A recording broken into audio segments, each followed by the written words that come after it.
Selamat datang di channel Keluarga Pandu, rumah berbagi cerita dan pesan.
Si kulit putih ini menggunakan jaket yang di sana ada tulisan Bela Eropa, Defend Europe.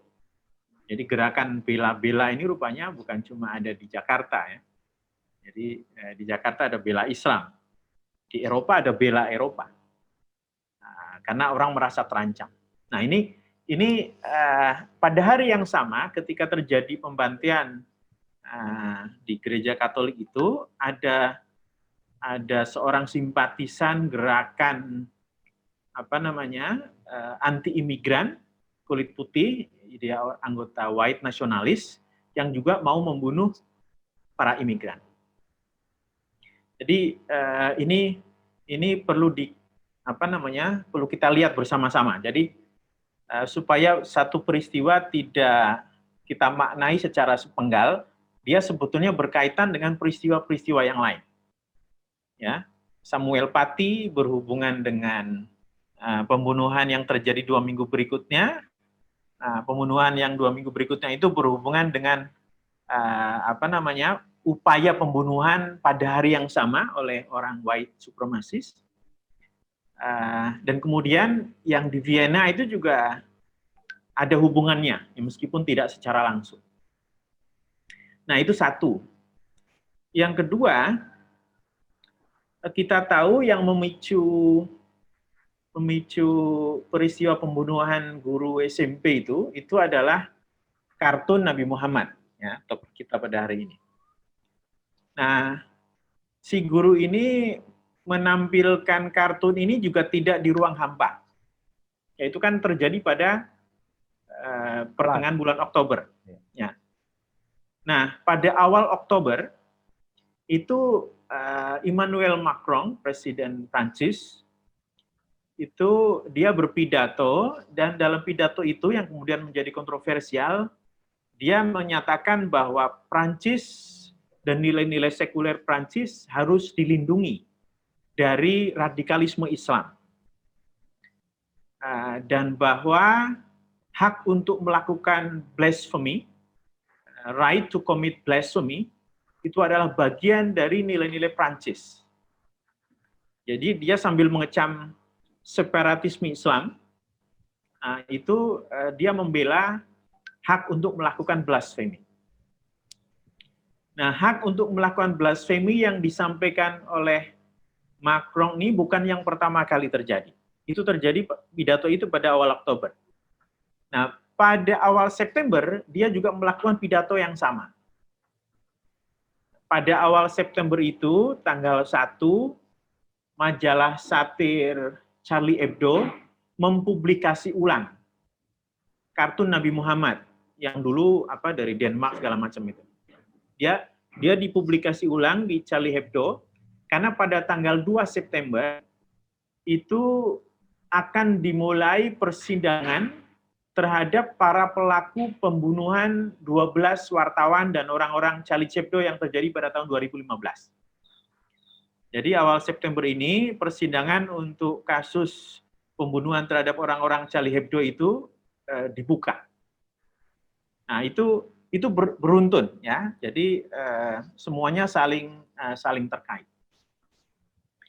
Nah, memang akhirnya dua pertanyaan penting yang muncul dari kedua belah pihak yang saling berhadapan.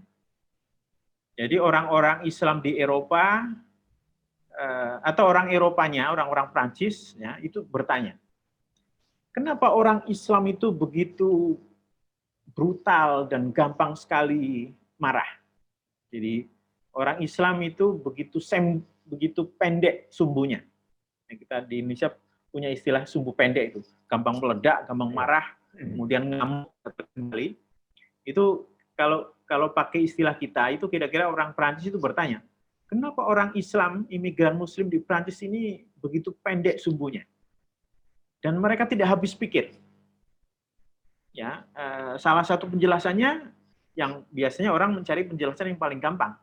Ya, ini bukti bahwa Islam tidak kompatibel dengan Eropa. Islam adalah warisan dari zaman kegelapan yang irasional. Dia tidak kompatibel dengan dunia modern, dengan Eropa. Dan karena itu dia harus didomestifikasi, dia harus diasimilasi. Karena orang-orang Islam yang di Prancis dan di Eropa yang lain itu jumlahnya makin besar. Kalau tidak diasimilasi, maka itu akan menjadi problem yang sangat serius di masa yang akan datang. Bahkan orang sebagian meramalkan akan terjadi civil war. Ini saya kira salah satu pesan penting dari pidato Macron yang tadi saya sebut. Yaitu orang kulit putih bertanya begitu. Tapi orang Islam juga punya pertanyaan yang sama. Kenapa orang Eropa ini sama sekali tidak punya perasaan? Mereka tidak bisa menghargai umat Islam. Jadi sama-sama saling bertanya, sama saling mengeluhkan yang lain, tetapi tidak ada upaya yang serius untuk memahami yang lainnya. Jadi orang Islam kelihatan tidak juga cukup punya upaya untuk memahami kenapa ada budaya sekuler yang sangat keras, yang bahkan hak untuk blasfemi pun dilindungi oleh konstitusi. Sementara orang Eropa tidak bisa memahami kenapa hanya bikin karikatur tentang tokoh suci mereka, orang sudah bisa begitu marah luar biasa. Jadi saya kira memang di sini ada problem mutual misunderstanding dan kurangnya mutual understanding satu dengan yang lain. Padahal mereka hidup bersama-sama, problemnya makin kompleks, sementara yang satu hanya menuntut supaya dirinya difahami, yang lain juga sama. Nah ini saya kira yang membuat problem kita menjadi makin rumit. Nah di sisi lain, orang-orang yang punya jarak seperti kita dari Indonesia, dari Malaysia, dari Turki, dari Pakistan, dan dari dunia Islam yang lain, itu seringkali menafsir apa yang sedang terjadi, bukan dengan pemahaman yang memadai tentang konteks yang ada di sana, tetapi dengan membawa beban yang kita punya dari sini. Jadi Mahathir yang punya problem politik, yang punya agenda politik di Malaysia, ketika dia berkomentar bahwa ya itu orang Prancis sudah bunuh berapa dulu masa penjajahan. Jadi kalau ada yang melakukan pembunuhan itu bisa dijustifikasi. Nah, tetapi sebetulnya ketika dia berkomentar begitu, itu lebih dia sedang bicara dengan sesama orang Malaysia untuk mendapatkan dukungan politik. Begitu juga Erdogan, ya, ketika dia berkomentar itu Macron perlu periksa ke rumah sakit jiwa, itu dia sakit jiwa. Jadi dan Erdogan itu bicara begitu, itu sebetulnya bukan terutama bicara dengan Macron atau dengan untuk membela orang-orang Islam yang ada di Prancis, tetapi dia sedang menggalang dukungan di dalam negerinya.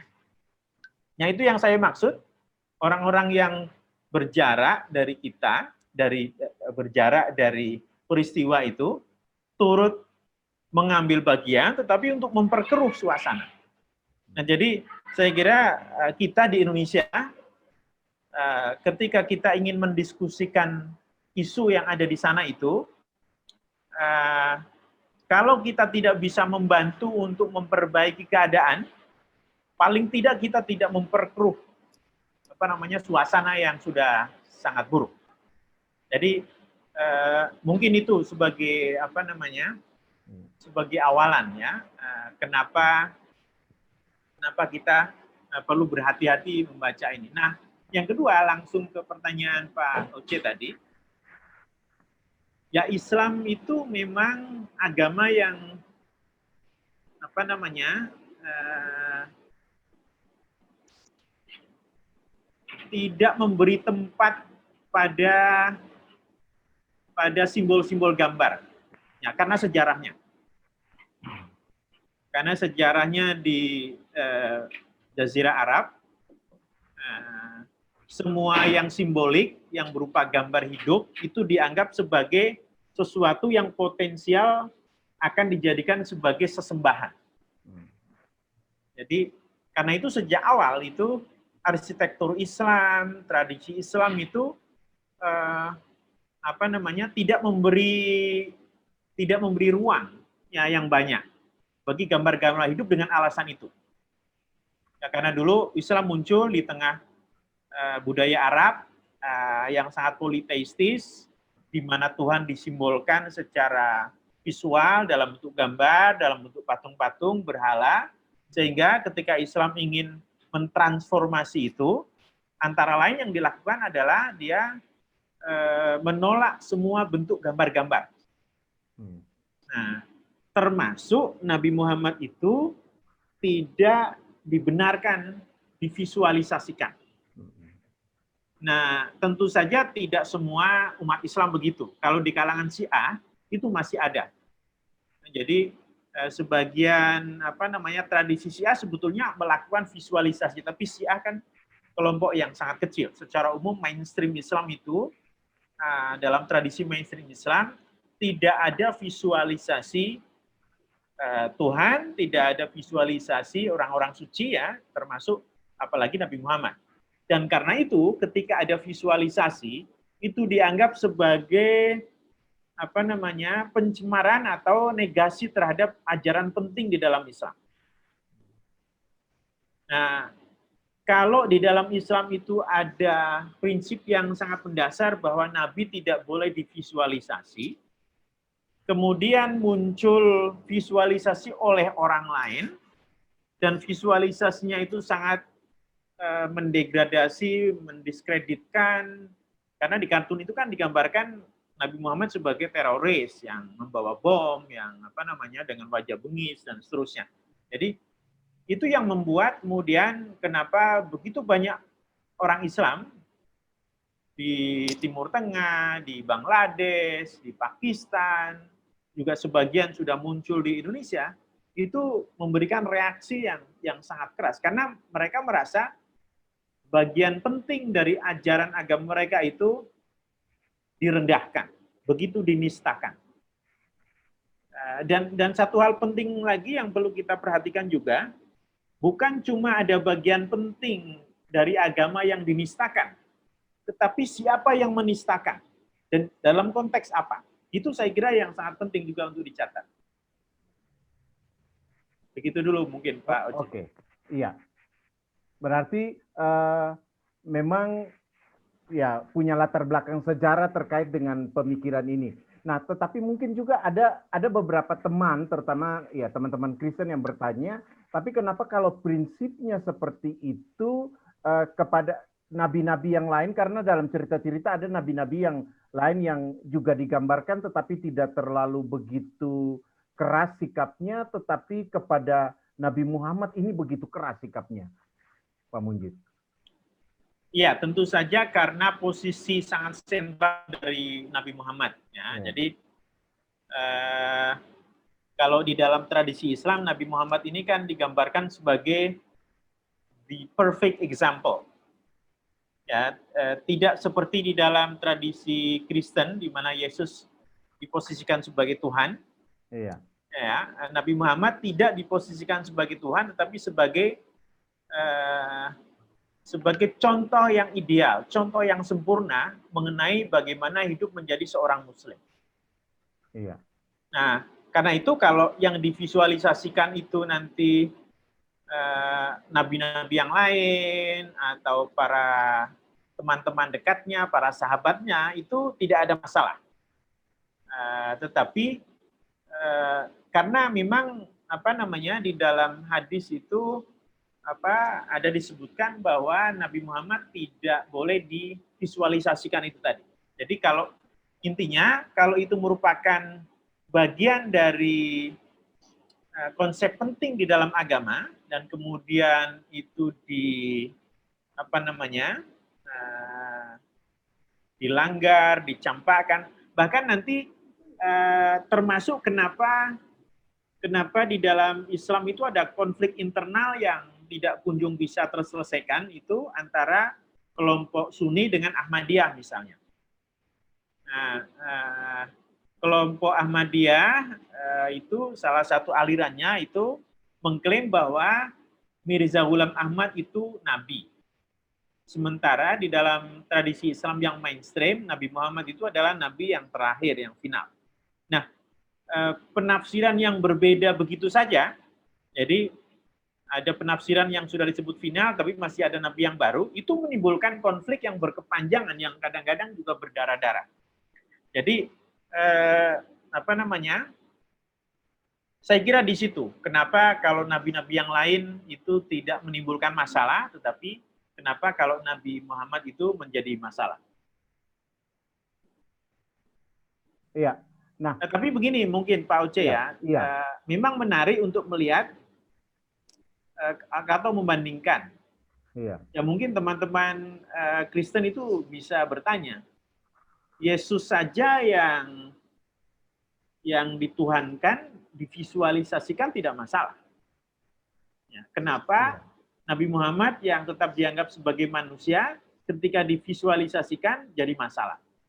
Tapi sekali lagi, visualisasi di dalam tradisi Kristen kan memang sesuatu yang sudah berkembang sejak awal. Bukan sesuatu yang ya dulu memang ada masalah. Ada masalah panjang juga ikonografi itu ya. Iya, ikonografi, iya. Ya. Tetapi artinya tradisi Kristen itu memberi ruang sejak awal adanya visualisasi terhadap Yesus. Sementara kalau di dalam tradisi Islam, tradisi Islam itu tidak memberi ruang bagi visualisasi sosok Nabi Muhammad. Oke, iya. Nah, Pak Munjid, selanjutnya ini ada yang pendapat yang mengatakan bahwa sebenarnya ini kan bukan persoalan Islam secara keseluruhan, tetapi ini kan berkaitan dengan kelompok-kelompok radikal yang memang sebenarnya mau ditentang oleh Republik Prancis atau oleh Macron dan teman-temannya itu dan pemerintahan. Dan mereka melihat bahwa sikap ini adalah sikap yang memang sebenarnya lebih harusnya ditujukan kepada kelompok-kelompok radikal yang memang berkaitan dengan laicite yang dibangun di Prancis itu. Kelompok-kelompok radikal ini merasa bahwa syariah itu jauh lebih tinggi nilainya daripada aturan-aturan Republik, dan karena itu mereka ingin menerapkan itu. Nah, bagaimana menurut Pak Munjid? Ya baik Pak Oce. Jadi memang problem di Eropa ini sangat kompleks ya.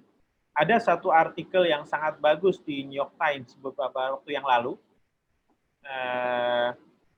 Saya lupa penulisnya, tapi judulnya itu bisa di Google itu Why Europe is so Islamophobic.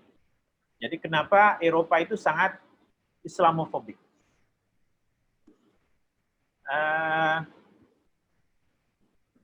Dan ini sudah berlangsung atau terutama berlangsung dalam 2 dekade terakhir, 20 tahun terakhir.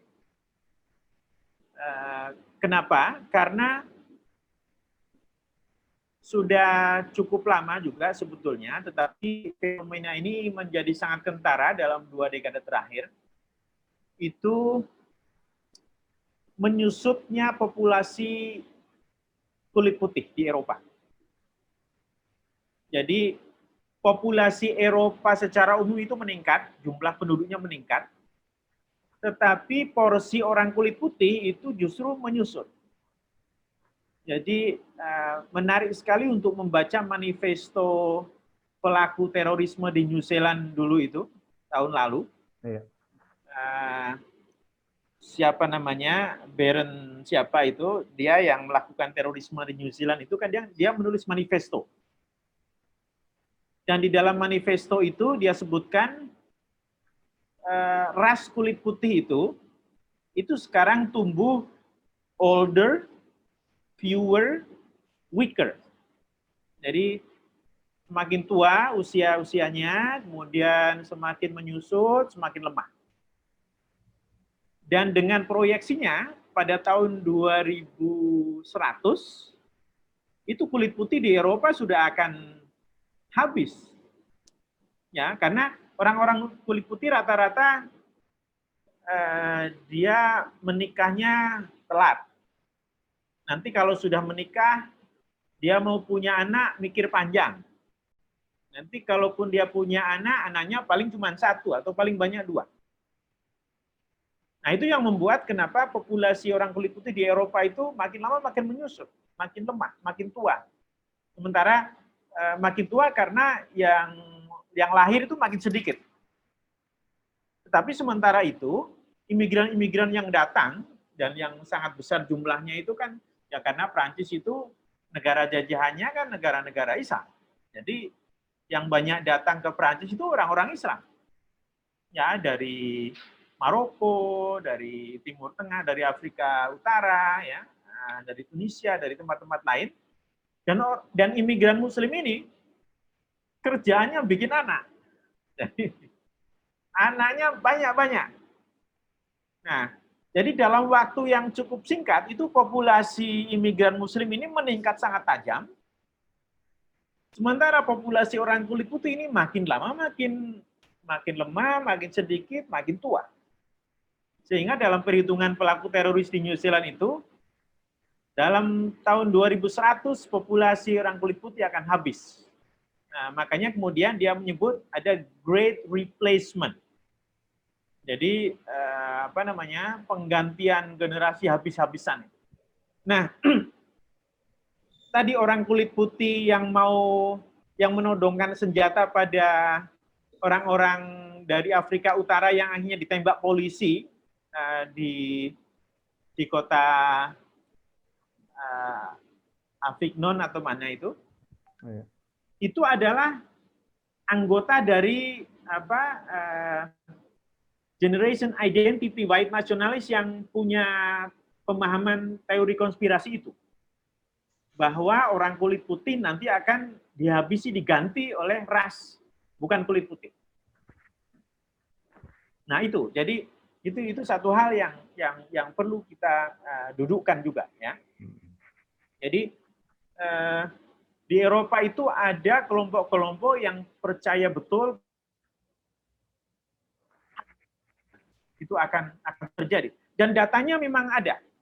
Yaitu tadi, data populasi imigran yang makin cepat bertambah dan data populasi orang putih yang makin lama makin menyusut. Nah, ini sekarang itu menjadi dalam 20 tahun terakhir itu istilah Great Replacement itu menjadi istilah kunci orang-orang kanan. Termasuk pesaingnya Macron dulu, Le Pen, ya, yang nanti juga akan maju lagi dalam ini kan Prancis 2022 akan pilpres. Jadi yang dilakukan oleh Macron sebetulnya sekarang bagian dari langkah kampanye dia maju ke pilpres 2022. Ketika dia bilang Prancis harus memperkuat undang-undang tentang laicite, kemudian dia mengecam Islam yang mengalami krisis di seluruh dunia, dan kemudian ada gerakan separatisme Islam, radikalisme Islam di Prancis, itu sebetulnya dia sedang bicara pada kelompok kanan untuk meraup dukungan. Nah, itu yang juga harus difahami dalam mendudukan persoalan ini. Jadi si Macron ini bicara begitu supaya nanti dia dapat dukungan politik. Ya. Nah, seringkali kita melihat laicite sebagai konsep yang abstrak, ya, tidak di dalam konteks yang real. Jadi laicite yang dibicarakan oleh Macron itu sebetulnya laicite dalam konteks kontestasi politik dia bicara pada kelompok kanan untuk mendapatkan dukungan untuk mengalahkan Le Pen dan lain-lain. Ini makanya saya sangat suka dengan pemikiran Pierre Bourdieu, ya, pemikir Prancis itu, yang dia mengatakan bahwa makna sebuah kata tidak pertama-tama ditemukan di dalam kamus. Tetapi makna nyata dari sebuah kata itu adalah ketika dia digunakan di dalam lokus sosial yang konkret. Jadi makna laicite itu tidak kita cari di dalam kamus, tapi bagaimana laicite itu dipakai oleh Macron, dipakai oleh Le Pen, dipakai oleh kelompok-kelompok yang lain, dan seterusnya. Malah saya lupa tadi pertanyaan Pak Oce itu apa tadi? Artinya bahwa dalam situasi ini kan di Perancis itu juga gimana mau dikatakan bahwa mereka juga punya kebebasan, tetapi pada sisi yang lain bahwa ada kelompok-kelompok radikal yang memang ingin menerapkan syariah, betul. Dan mereka merasa syariah itu nilainya jauh lebih tinggi dari Republik, itu aturan-aturan Republik. Nah itu ya betul. Saya jadi ingat sekarang tadi pertanyaan Pak Oce. Jadi itu dari arah Macron dan orang kulit putih begitu.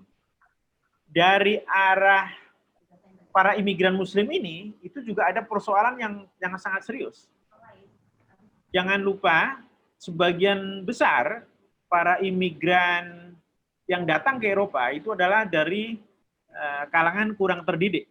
Ya, kalau dibandingkan dengan imigran Muslim yang datang ke Amerika itu rata-rata mereka pergi ke graduate school, menjadi profesional dan lain-lain. Tetapi orang-orang dari Tunisia, dari Maroko, dari Turki dan lain-lain yang datang menjadi imigran di Eropa itu adalah orang-orang dari kelas menengah ke bawah. Dan mereka mengambil pekerjaan-pekerjaan yang yang orang-orang Eropa tidak mau, yang diupah secara rendah. Dan bahkan meskipun mereka sudah beberapa generasi di sana, generasi kedua, generasi ketiga itu tidak juga bisa menaiki tangga sosial untuk naik ke posisi yang lebih baik secara horizontal, secara vertikal. Nah itu membuat adaptasi mereka terhadap kultur di Eropa seperti di Prancis ini menjadi gagal. Jadi ketika kita datang ke satu tempat sebagai orang asing, di sana posisinya rendah, gagal untuk beradaptasi, itu gap antara pendatang dengan orang-orang Eropa itu menjadi gap yang sangat problematis. Nah, sehingga kalau di Prancis kan sekarang ada 6 juta Muslim yang datang, ya terutama dari Turki, Maroko, Tunisia ya, tetapi juga dari India, dari Pakistan dan tempat-tempat lain. Nah, ketika kita gagal melakukan adaptasi di tempat yang baru, itu orang mencari pelarian pertama ke masa lalu, ke negara asal, ke tradisi asal, ke kultur asal. Tetapi yang kemudian sangat menonjol bagi mereka adalah identitas agama. Sehingga orang-orang imigran Muslim di Eropa ini cenderung menggunakan agama sebagai identitas sosial dan kemudian politik. Karena mereka oleh orang-orang kulit putih pertama-tama dilihat sebagai orang Islam juga. Nah, kalau di sana sudah miskin, kemudian pendidikannya rendah, gagal melakukan adaptasi, itu maka lari ke masa lalu dan lari kepada Islam yang lebih murni. Gerakan pemurnian itu kan rata-rata begitu. Jadi melihat masa depan yang mengancam, kita kembali ke belakang. Kita kembali pada kalau dalam Islam itu kembali kepada Quran, pada sunnah, kepada tradisi awal. Itu juga yang terjadi di dalam tradisi Kristen ya. Ketika berhadapan dengan dunia modern yang mengancam, fundamentalisme di Amerika kan juga punya riwayat yang mirip dengan itu. Ya, kembali pada pemurnian itu. Nah, sehingga kemudian agama itu selain menjadi identitas politik, dia menjadi eskapisme. Dan ketika agama menjadi identitas politik, maka istilah atau konsep seperti syariah itu difahami secara sangat sempit. Padahal kalau di dalam syariah itu sebetulnya pemahamannya sangat luas, Pak Uce.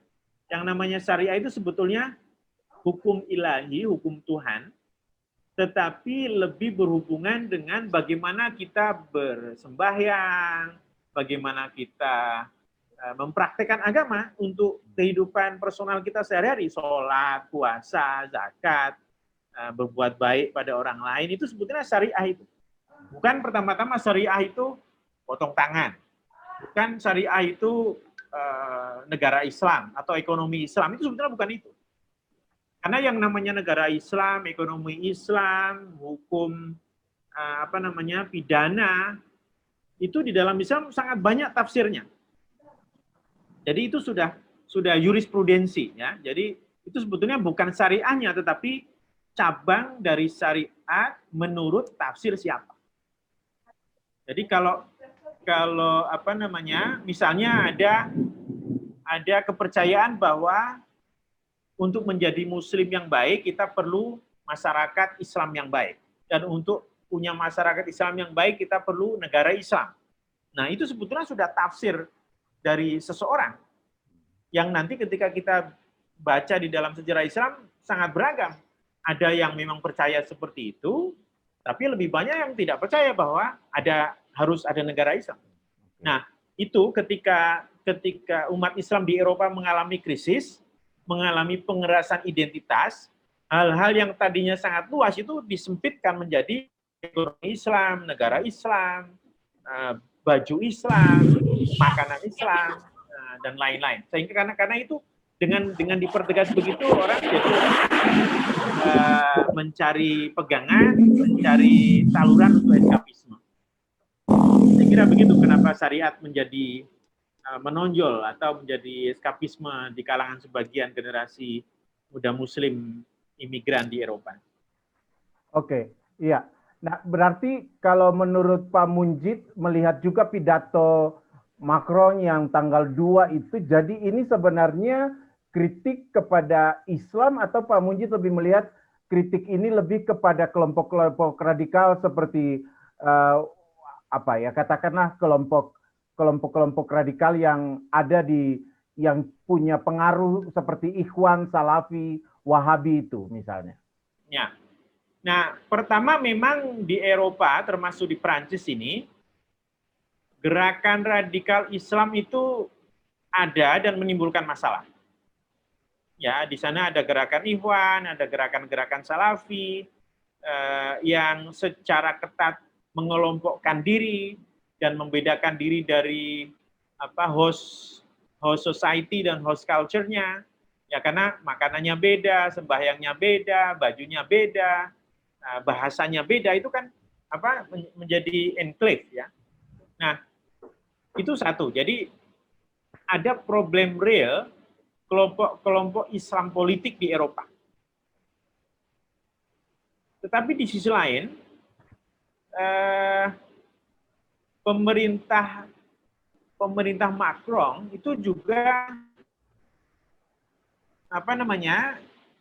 seperti pidatonya itu, ketika dia bicara itu seolah-olah dia tidak bicara hanya kepada Islam garis keras ini, tetapi seluruh umat Islam menjadi sasaran tembak. Nah, saya berikan contoh soal pemakaian jilbab, ya. Iya. Jadi pemakaian jilbab itu, ya, karena memang laicite di Prancis sangat ketat. Kalau seseorang itu menjadi pegawai negeri, kemudian melakukan public service, ya, menggunakan uang publik, itu tidak boleh menggunakan simbol-simbol agama. Nah, sehingga pada suatu saat ada seorang yang berbicara di gedung parlemen dan dia berjilbab, itu ada kelompok garis keras yang orang white supremacist yang mengusir dia untuk keluar dari gedung itu. Ini gedung dibiayai uang publik, tidak boleh ada orang pakai jilbab di sini. Nah, Menteri Pendidikan Macron bahkan berbicara bulan lalu yang menyatakan bahwa di dalam pendidikan Ya, terutama ketika nanti menjadi guru atau menjadi pegawai yang menggunakan uang begitu, itu tidak boleh ada orang pakai jilbab. Misalnya begitu. Dan penggunaan jilbab itu dilihat sebagai ekspresi Islam yang fundamentalis. Nah, itu yang membuat jadi semua orang Islam itu kena sasaran tembak. Jadi memang secara retorik pemerintah Macron ini mengatakan yang dia persoalkan adalah kelompok Islam politik, Islam yang fundamentalis. Tetapi dalam praktek semua orang Islam itu kena getahnya. Termasuk dalam pemakaian jilbab tadi itu. Jadi perempuan-perempuan muslim yang pakai jilbab itu sering punya masalah ketika di tempat umum. Dan kalau secara hukum itu sering punya masalah, apalagi secara kultural. Ya, dia kehidupan sehari-hari kan ketemu orang di depan, di pasar, ketemu orang di ini kan terasa bagaimana dia diperlakukan sama atau beda. Nah, itu yang membuat makin banyak orang Islam yang merasa selalu di single out. Ini yang membuat kenapa gerakan Islam radikal itu alih-alih mengecil, alih-alih kekerasan-kekerasan yang terjadi itu berkurang, itu karena semua orang di single out, dijadikan sasaran tembak itu terus berulang lagi, terjadi lagi. Jadi saya kira memang ada problem di situ, ada problem yang datang dari kalangan imigran Muslim, ada problem yang datang dari pemerintah Prancis dan masyarakat Prancis pada umumnya. Iya. Oke. Apakah mungkin dari teman-teman yang ikut ambil bagian ada yang mau bertanya lagi selain menulis di chat? Atau kalau sambil ada yang mau bertanya juga, silakan. Oh iya, oke, silakan Pak Erik. Mari, silakan. Di mute, di unmute ya. Oke, Pak Erik, silakan. Terima kasih. Nama saya Erik Barus, dosen studi agama di STT Abdi Sabda Medan. Terima kasih Pak Ahmad Munjid yang telah mengelaborasi soal Islamofobi ini di Eropa, dan spesial tadi lihat kita kacamata sebentar ke Perancis lewat pertanyaan Pak Jo Hanusa ya. Saya baru-baru mengikuti satu webinar juga di mana hadir scholars muda dari Islam yang namanya adalah Andar Nubowo. Ya, kawan saya juga itu. Ya. Oh, kawan Bapak ya. Lagi studi di Perancis juga tuh. Ya, ada Ayang Utrija. Ya. Ya. Sangat menarik kajian beliau, bahwa mungkin karena dia tinggal di Perancis harus mengatakan itu atau bagaimana saya tidak tahu. Tetapi ulasan logikanya bahwa aturan hukum yang di Perancis itu, kemerdekaan itu, beragama itu sudah jelas. Dan ada aturan negara yang mengatur itu. Dan dia men-stressing sedikit tentang ungkapan Macron itu lebih pada sasarannya kelompok fundamentalis, bukan Islam secara umum. Tetapi dia katakan itu kelompok Ikhwanul Muslim ya, dan juga Salafi Wahabi ya, dan tapi di Indonesia saya lihat sudah digeneralisasi ini. Nah, kita prihatin juga Pak Jokowi sudah mengatakan itu kepada Presiden, tetapi ya kita tidak tahu siapa di belakang itu. Maksud saya adalah Pak Ahmad Munjid, apakah memang betul-betul real political approach yang dilakukan oleh Macron itu, atau hanya atau sasarannya hanya untuk fundamentalis itu saya belum clear di sana. Tapi dari Pak Munjid sendiri saya melihat bahwa ada juga alasan politis untuk meredam imigran itu yang atau mungkin meraih suara. Jadi kalau ini politis, Pak, aduh terlalu apalah kita. Ini harus kita hati-hati menyikapi seperti itu. Itu sedikit, Pak. Mungkin lebih mendalam lagi menjelaskannya Pak Munjid. Terima kasih. Baik. Terima kasih Pak Erik. Ya, jadi saya memang tidak punya pengalaman langsung hidup di sana, tetapi saya mengikuti perdebatan-perdebatan di televisi Prancis. Ya, kemudian analisis-analisis para ahli mengenai apa yang sedang berlangsung. Tadi saya menyebut tulisan di New York Times itu yang Why Europe is so Islamophobic. Nah itu memang ada analisis-analisis yang membenarkan itu. Jadi dalam satu perdebatan di televisi, itu misalnya seorang perempuan yang berjilbab, dia mengatakan dia diberondong oleh ada orang dari parlemen, ada orang dari partai kiri, ada orang dari partai kanan. Islam kan tidak mewajibkan jilbab. Jadi untuk menjadi muslim yang baik, itu tidak harus berjilbab. Dan si perempuan ini yang muslim itu mengatakan, memang ada beda penafsiran. Jadi ada yang menganggap jilbab itu wajib, ada yang menganggap tidak wajib. Lalu orang-orang Prancis mengatakan, nah kalau begitu, kan itu bukan ajaran yang inti. Jadi untuk menjadi muslim yang baik, kan tidak perlu harus berjilbab. Nah, tetapi kata si perempuan ini, ya bukan Anda yang mendefinisikan kami mana muslim yang baik, mana yang tidak. Dan kalau Bapak ikuti pemberitaan-pemberitaan di New York Times, di Al Jazeera dan lain-lain itu, saya kira bisa ditemukan beberapa analisis-analisis itu mengenai memang langkah politisi di mana saja. Itu saya kira tidak pernah ada di ruang hampa. Ya, sama seperti politisi kita ketika dia mengambil kebijakan, ketika dia bicara itu selalu mempertimbangkan konstituen. Nah, dengan mendekatnya pemilu 2022 di Prancis, dan sekarang itu kalau istilahnya penulis New York Times itu, ideologi kanan, white supremacy di Eropa, itu sudah bergerak dari street politik menjadi state politik.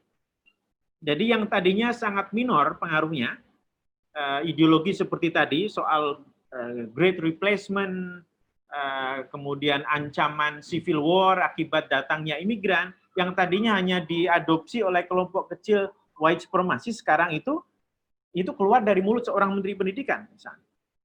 Nah, jadi tapi saya tegaskan sekali lagi bahwa di kalangan imigran muslim ada masalah kesulitan asimilasi, kesulitan integrasi karena mereka ada di posisi yang sangat lemah. Di sisi lain ada juga memang gelombang politik identitas di Eropa yang sekarang makin bergerak kencang.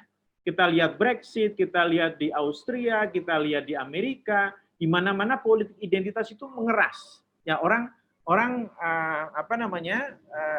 lebih melihat dirinya sebagai siapa dan orang lain sebagai kawan atau sebagai lawan.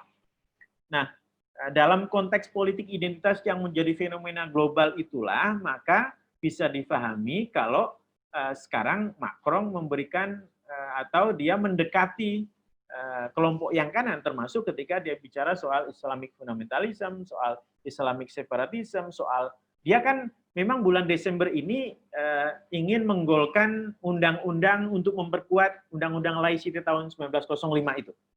Jadi pada bulan Desember, ketika dia pidato pada awal September, kemudian pada awal Oktober, itu adalah bagian dari persiapan dia untuk menggolkan undang-undang soal laicity yang akan digolkan pada bulan Desember ini. Dan yang menjadi target yang disebut ya itu adalah Islamic fundamentalism. Itu jadi secara retorika seperti saya bilang tadi, yang menjadi sasaran adalah Islamic fundamentalism. Tetapi dalam kenyataan itu komunitas Muslim itu seperti di single out, ya, termasuk tadi. Jadi kalau dia generasi kedua, generasi ketiga, dia mengambil pendidikan, dia ingin menjadi guru, dan dia percaya bahwa jilbab bagi dia adalah sesuatu yang wajib, nanti dia tidak bisa mengajar, karena aturan negara adalah begitu. Nah, jadi itu yang menjadi problem cukup serius.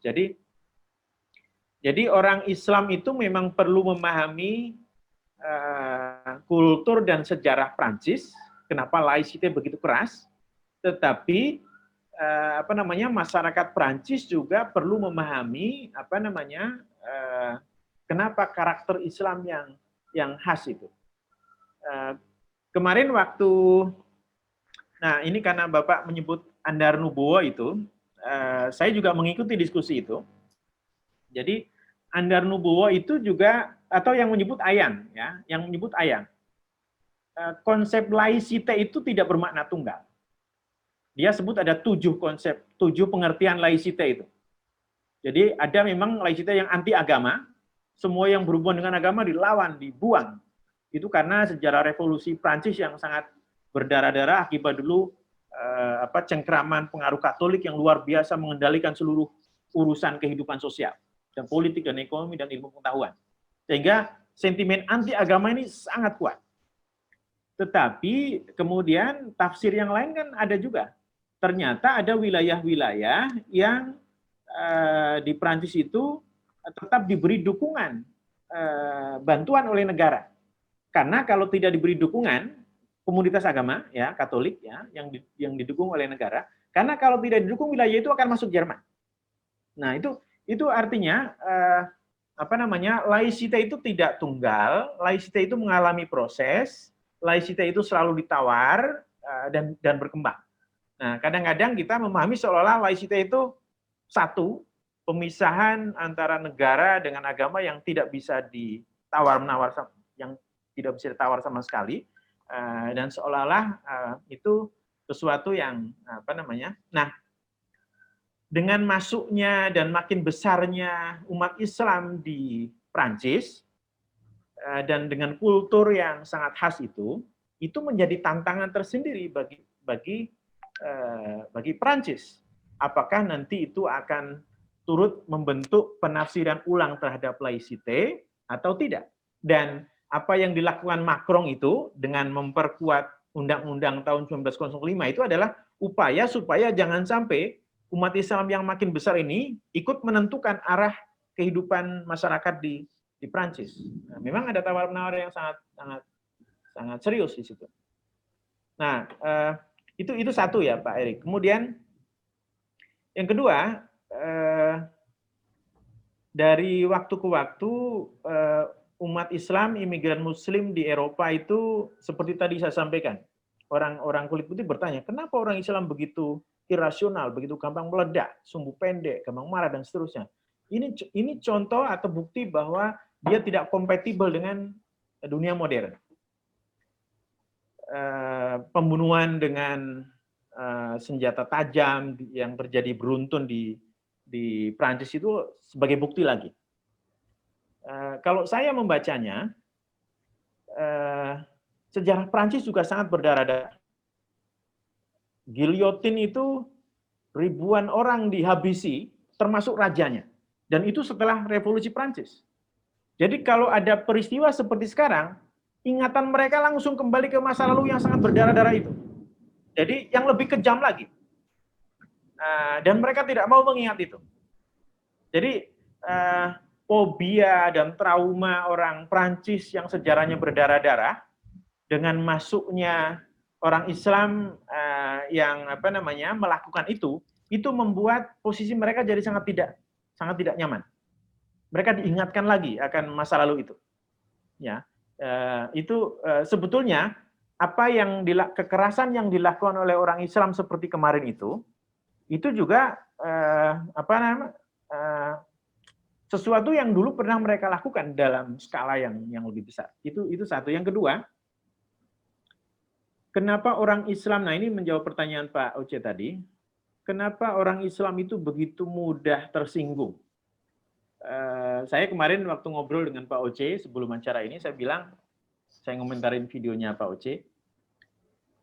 Pak Oce, orang-orang imigran Muslim di Eropa itu orang-orang yang miskin, yang tidak berpendidikan, yang posisinya sangat lemah di dalam struktur sosial, dan yang mereka punya sekarang itu tinggal harga diri. Dan harga diri itu antara lain muncul ekspresinya dalam bentuk agama. Kenapa di terminal beberapa kali kita baca ada tukang ojek atau tukang becak yang saling berkelahi sampai ada yang mati hanya rebutan penumpang yang mungkin harganya cuma 20-30 ribu. Itu bukan 20-30 ribunya, tapi harga dirinya itu. Nah, ketika dalam posisi yang sudah sangat lemah, mereka punya adalah agama yang sangat disucikan, itu dihinakan, itu sebagian orang Islam itu yang berpandangan sangat sempit, saya tidak sedang menjustifikasi tindakan kekerasan. Ya, sebagian orang yang berpandangan sangat sempit itu dia merasa sudah tidak punya apa-apa lagi, sehingga dia akan melakukan tindakan yang brutal seperti itu. Nah, ini yang sering tidak disadari. Nah, jadi kalau orang Jawa bilang itu ada istilah di Jawa ini ngalah, ngalih, ngamuk. Jadi mengalah, kalau didesak terus dia akan berpindah ngalih, kalau masih didesak juga dia akan ngamuk. Nah, ini orang-orang dari Maroko, orang-orang dari Aljazair itu kan jajahan Prancis dulu. Ketika dan sebagai orang jajahan, saya waktu tinggal di Belanda itu secara tidak sadar itu sering dalam bawah sadar itu saya berpikir, ini orang-orang yang kurang ajar yang mengeksploitasi nenek moyang saya. Meskipun tentu orang-orang yang hidup sekarang bukan yang dulu. Nah, tetapi di bawah sadar saya sering muncul itu. Jadi kalau saya merasa mengalami peristiwa diskriminasi, kurang ajar sekali, ini sudah mengeksploitasi nenek moyang saya, masih memperlakukan saya begitu. Nah, saya berpendidikan. Bisa dibayangkan kalau orang yang tidak berpendidikan, di sana ekonominya sangat lemah, statusnya sangat rendah, kemudian hal yang paling berharga masih dicampakkan begitu saja, itu tindakan-tindakan yang meledak seperti itu bisa terjadi. Dan karena itu kenapa berulang kali terjadi? Karena ini tidak difahami. Itu yang saya sebut, yang orang kulit putih perlu memahami bagaimana logika orang Islam. Orang Islam perlu memahami bagaimana logika orang Prancis dengan laicite-nya itu. Jadi mutual understanding ini saya kira yang perlu dibangun. Nah, selama ini orang Islam yang datang juga tidak mau tahu dengan kultur dan hukum yang ada di Prancis. Orang yang asli Prancis juga tidak mau tahu kultur dan logika para imigran ini. Ya kamu kalau datang ke sini ikuti kami. Nah, begitu. Jadi akhirnya tanpa mutual understanding ini konflik bisa muncul sewaktu-waktu. Itu yang saya maksud tadi. Kenapa terus berulang dan ya sangat menyedihkan, tetapi itu terus berulang sampai ada mutual understanding, saya kira. Ya, Pak Munjid, mungkin ini pertanyaan terakhir mengingat waktu juga. Nah, terutama juga ini mau dihubungkan dengan konteks Indonesia, mengingat penyebaran paham-paham radikal yang begitu kuat, kan di Indonesia juga sempat muncul ide misalnya soal sertifikasi ulama atau pendeta atau apa supaya kita bisa menjaga ajaran ini jangan berkembang yang radikal. Nah, di Prancis itu kan itu diberlakukan. Ulama apa sekali itu kan disertifikat, mereka disekolahkan, dibiayai oleh pemerintah juga, dikirim pengajar-pengajar dari Aljazair, dari Tunisia, dari Turki. Nah, tapi ternyata toh paham-paham semacam ini tetap hidup juga. Nah, jadi dalam kenyataan saya melihat tidak menjamin juga mensertifikasi ya katakanlah ulama atau tokoh-tokoh agama itu untuk memberikan pengajaran. Nah, nanti bagaimana pendapat Pak Munjid? Yang kedua, saya melihat pendapat Erdogan ini jangan-jangan juga punya kaitan dengan politik ini, karena kan dalam pidato 2 Oktober itu, yang barusan itu, Macron mengatakan akan memutus hubungan dengan 3 negara ini kan untuk soal sertifikasi atau katakanlah pendidikan ulama itu dengan Aljazair, Tunisia, dan Turki. Nah, karena selama ini mereka dikirim ke sana dapat bantuan keuangan juga dari pemerintah. Nah, jangan-jangan juga ini persoalan keuangan dengan Turki juga diputuskan, relasi semacam ini juga punya dampak ekonomi tapi juga politik sehingga Erdogan bereaksi keras, atau bagaimana menurut pendapat Pak Munjid? Ya, jadi memang salah satu yang akan dilakukan oleh Macron dengan undang-undang yang mau usulkan Diterbitkan yang bulan baru itu ya. Desember itu adalah memutus hubungan komunitas Muslim di Prancis dengan komunitas Muslim yang di luar Prancis, termasuk Ya, 3 negara, mendatangkan imam. terutama 3 negara ini. Ya, 3 negara itu. Jadi karena ada dugaan dari pemerintah Prancis justru uang dan imam-imam yang didatangkan dari 3 negara ini yang membuat radikalisme, salafisme, Islam politik itu tidak bisa diatasi. Nah, jadi reaksi keras Erdogan itu saya kira terkait dengan itu. Jadi itu memang makanya saya sebut ini sebetulnya problemnya bukan problem teologi semata-mata.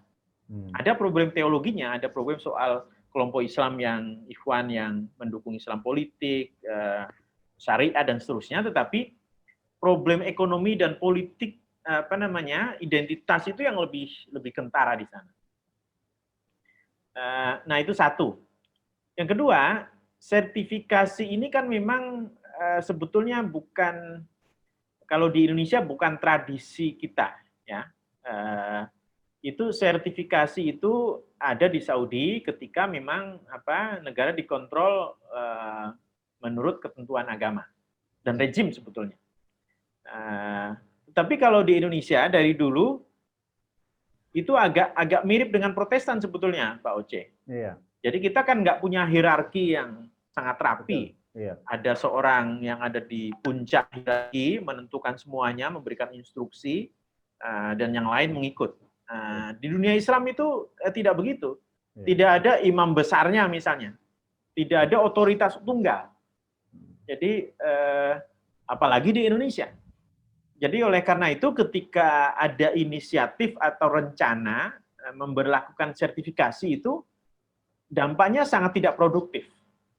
Pertama-tama karena banyak orang Islam akan merasa ini negara mau apa? Mau ngontrol kehidupan agama. Selama ini dari zaman dulu sampai sekarang nggak pernah umat Islam dikontrol oleh negara. Jadi kalau negara mau mengontrol, bahkan kalau rejimnya rejim Islam, itu perlawanannya akan sangat besar.